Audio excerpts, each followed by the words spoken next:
मनसा सततं स्मरणीयम् मनसा सततं स्मरणीयम् वचसा सततं वदनीयम् वचसा सततं वदनीयम् लोकहितं मम करणीयम् लोकहितं मम करणीयम् लोकहितं मम करणीयम् लोकहितं मम करणीयम् न जातु दुःखं गणनीयम् न जातु दुःखं गणनीयम् न च निज सौख्यं मननीयम् न च निज सौख्यं मननीयम् कार्यक्षेत्रे त्वरणीयम् कार्यक्षेत्रे त्वरणीयम् लोकहितं मम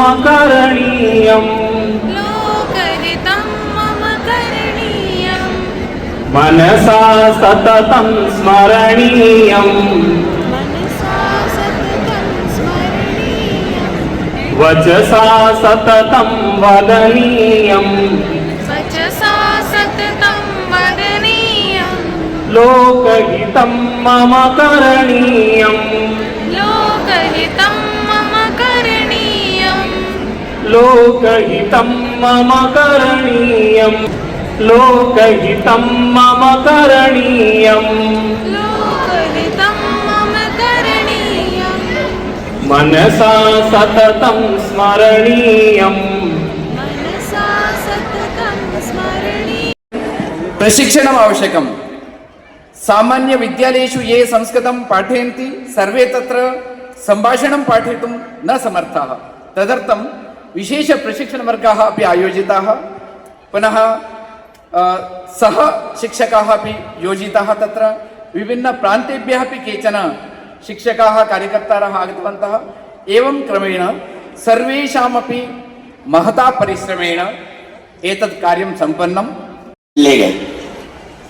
प्रधानमंत्री जी तो सभी संगठनों के कार्य के बारे में जानते हैं, अमित जी भी जानते हैं, क्योंकि संगठन की जिम्मेदारी में भी रहे, अखिल भारतीय अध्यक्ष रहे, तो स्वाभाविक है बैठकों में सभी का व्रत सुनना जानना, और भी कार्यकर्ता जाके व्रत निवेदन करते हैं कि ऐसा चल रहा है। उन्होंने पूछा आपके आयाम कितने हैं, आपके कार्य विभाग कितने हैं, कैसा काम चल रहा है, कितने स्थानों पर है, क्या है।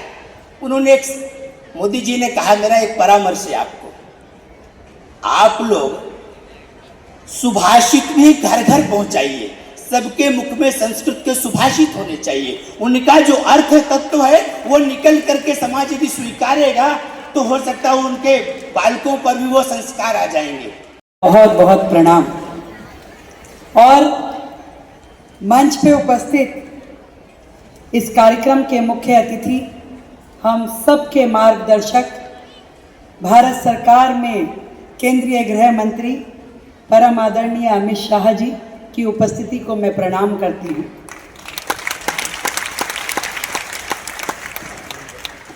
आदरणीय जयप्रकाश जी जो अखिल भारतीय संगठन मंत्री हैं संस्कृत भारती के, और जिनका ओजस्वी वक्तव्य अभी हम सब ने सुना, कितने साधारण शब्दों में उन्होंने अपनी बात कही और ये समझाने का प्रयास किया कि आज के इस वक्त में, आज के समय में समाज को संस्कृत भाषा इस्तेमाल करने के लिए क्यों प्रेरित करना आवश्यक है। मैं उनकी उपस्थिति को भी प्रणाम करती हूँ। डॉक्टर बागीश भट्ट जी जो प्रांत अध्यक्ष हैं संस्कृत भारती के, पीजीटी शिक्षक है, और 3,250 टीजीटी शिक्षक हैं जो संस्कृत पढ़ा रहे हैं हमारे स्कूलों में। और हर वर्ष हम लोग लगभग 10 करोड़ का ग्रांट विशेष रूप से संस्कृत के शिक्षण के लिए देते हैं। और संस्कृत दिल्ली सरकार के स्कूलों के माध्यम से जन जन तक पहुंचे, नई पौध का इसमें पूरा इंटरेस्ट रहे, इसके लिए हमने संस्कृत अकादमी बना करके अलग अलग समाज के साथ मिल करके संस्कृत के प्रचार प्रसार के लिए काम करें। उसके लिए भी हमने करोड़ों रुपए का फंड रखा है।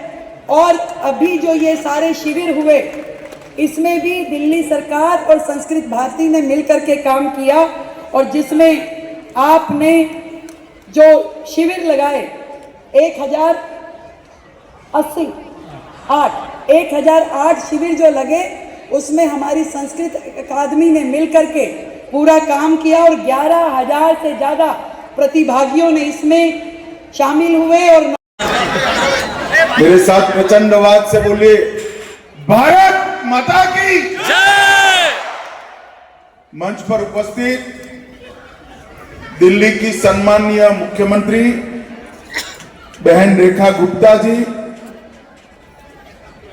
प्रांत अध्यक्ष संस्कृत भारती डॉक्टर वागीश भट्ट जी,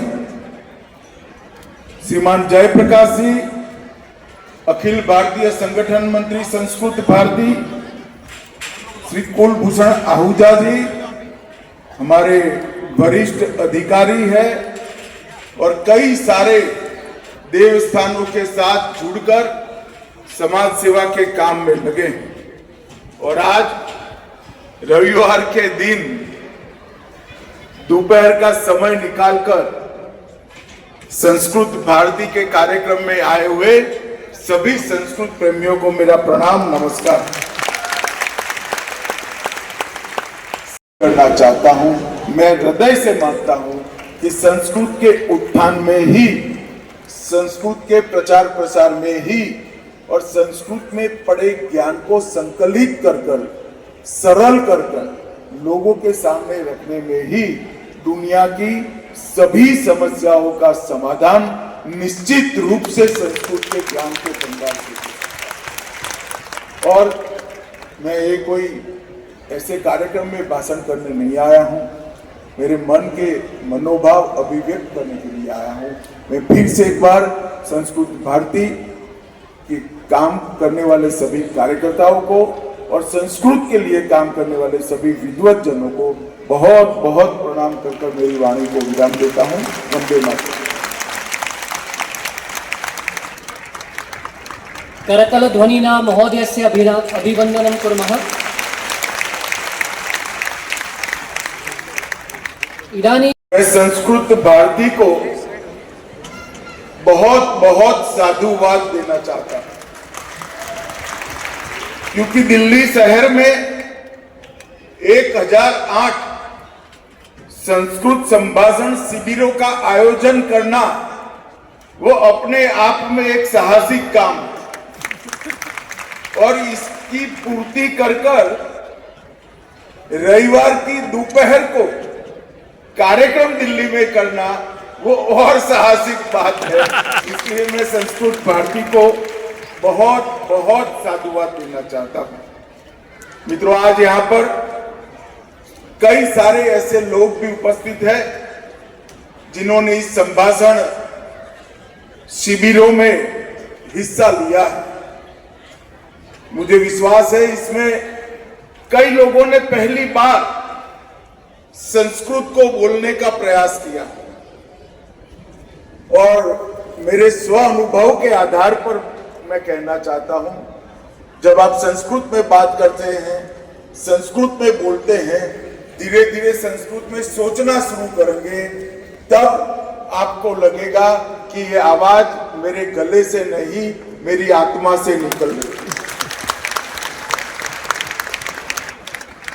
जयप्रकाश जी थोड़ी चिंता कर रहे थे कि कई सालों की गुलामी में संस्कृत को क्षति पहुंचाने का प्रयास किया गया। जयप्रकाश जी, संस्कृत के हास की शुरुआत गुलामी के कालखंड के पहले हुई। ईस्वीसन पूर्व 300 से संस्कृत के हास की शुरुआत हुई। और मैं संस्कृत भारती के सभी कार्यकर्ताओं को कहना चाहता हूं, जिस चीज को यहां तक गिरते गिरते 2300 साल हुए हैं, इसको उठाने में भी समय लगेगा, बहुत धैर्यपूर्वक काम करना पड़ेगा। जो आपने पीड़ा उठाया वो लंबे समय तक है, मगर ये निश्चित है कि अब संस्कृत उत्थान के अनुकूल वातावरण इस देश में उपलब्ध है।